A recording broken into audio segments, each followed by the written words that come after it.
இன்றைக்கி நாம் சூப்பராக ராகி மாவை வச்சு நல்லா சாஃப்டாக வாயில் வச்சதை கரையிற மாதிரி ஒரு கொழுக்கட்டை ரெசிபி தான் பார்க்க போகிறோம். ரொம்ப சூப்பராக இருக்கும். எப்படி செய்கிறதுன்னு பார்க்கலாம் வாங்க. பார்க்கும்போதே தெரியும் பாருங்கள், சாஃப்டாக இருக்குது. கேழ்வரகு மாவில் இவ்வளோ சாஃப்டாக செய்ய முடியுமா? வாங்க வீடியோக்குள்ளே போகலாம்.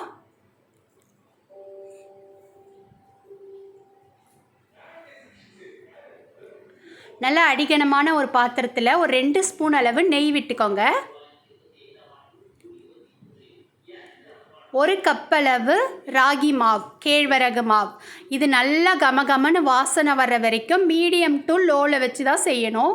ஹை ஸ்பீடு வைக்கக்கூடாது. நல்லா வாசனை வரும் பாருங்கள், அது வரைக்கும் வறுத்து எடுத்துக்கோங்க. இந்த நெய்லியே இந்த கேழ்வரகு மாவு வறுபடும் போது ரொம்ப வாசனையாக மட்டும் இல்லாது நல்ல சாஃப்டாகவும் இருக்கும்.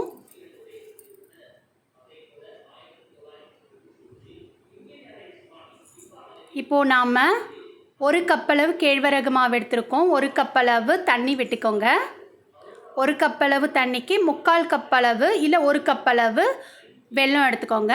நான் 3/4 கப்புக்கு கொஞ்சம் கூடவே எடுத்திருக்கேன். டேஸ்ட்டு கரெக்டாக இருந்துச்சு. இப்போது தண்ணி நல்லா கொதித்து வரட்டும்.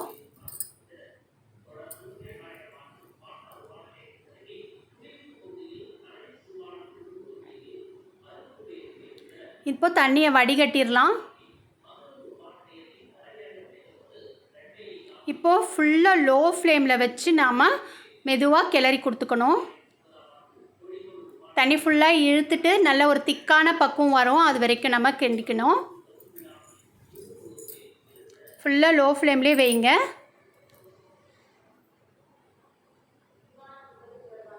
பாருங்கள், சட்டுன்னு நமக்கு கட்டிப்பட்டுடுச்சு. இப்போ மூடி வச்சிடலாம். மூடி வச்சுட்டு ஒரு 10 நிமிஷம் சூடு பொறுக்கிற அளவுக்கு இருக்கட்டும்.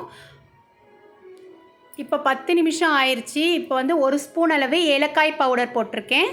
1 கப் அளவு தேங்காய் துருவல் போட்டுட்டு நல்லா கைகளால் மிக்ஸ் பண்ணி கொடுத்துக்கோங்க.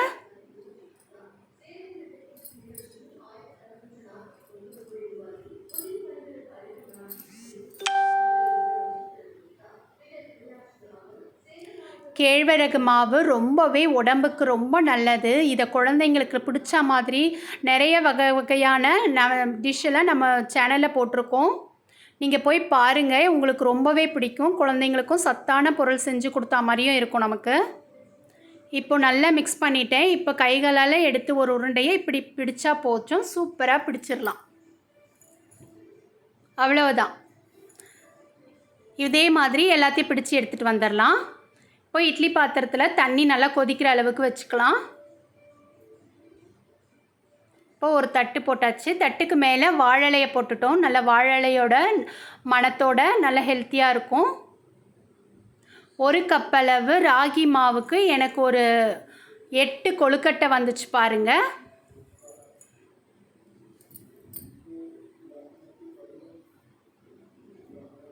இப்போ அப்படியே மூடி வச்சுட்டு ஒரு 10 நிமிஷம் விட்டுட்டா போதும். 10 நிமிஷம்தான், அதுக்கு மேலே தேவையில்லை.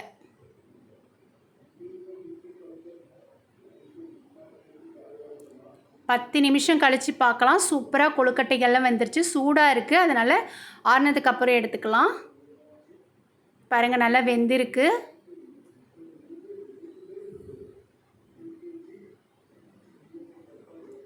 அவ்வளோதான், சூப்பரான ராகி கொழுக்கட்டை. ரொம்ப டேஸ்ட்டாக சாஃப்டாக இருக்கும்.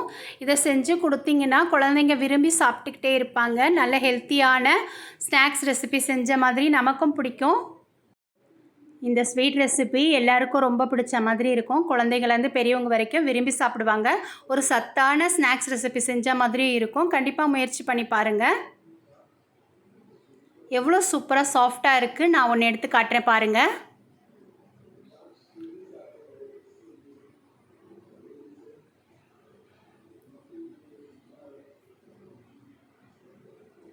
எத்தனை செஞ்சாலும் பத்தாது, சாப்பிட்டுக்கிட்டே இருப்பாங்க. தேங்க்யூ.